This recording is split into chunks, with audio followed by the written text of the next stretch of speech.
দর্শক, আমার পিছনে ভারত, আমি যেখানে দাঁড়িয়ে আছি এটা বাংলাদেশ। আর এরকম নৈসর্গিক সৌন্দর্য দেখতে হলে আপনাকে আসতে হবে সিলেটের প্রকৃতি কন্যা ক্ষেত্র জাফলংয়ে।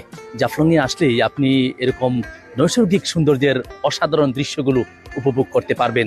শুধু এই একটি পাহাড় নয়, জাফলংয়ে আসলে একাধারে আপনি স্বচ্ছ জলধারা, সমতল চা বাগান, পাহাড়ি চা বাগান, মায়াবী ঝর্ণা থেকে শুরু করে অনেক অনেক আকর্ষণীয় জায়গা কিন্তু আপনি সহজেই ভ্রমণ করতে পারবেন।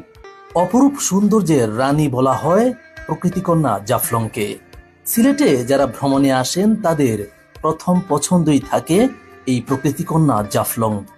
জাফলংয়ে আসলে জাফলংয়ের যে উঁচু পাহাড় রয়েছে বিজিবি ক্যাম্প সংলগ্ন, সেখানে দাঁড়ালেই ওপারে ভারতের মেঘালয় রাজ্য ডাউকি বাজার এবং ডাউকি ব্রিজ, যেটাকে ঝুলন্ত ব্রিজ হিসেবে কম বেশি সবাই জানি এবং চিনি, সেই বিষয়গুলো আপনারা সহজেই উপভোগ করতে পারবেন।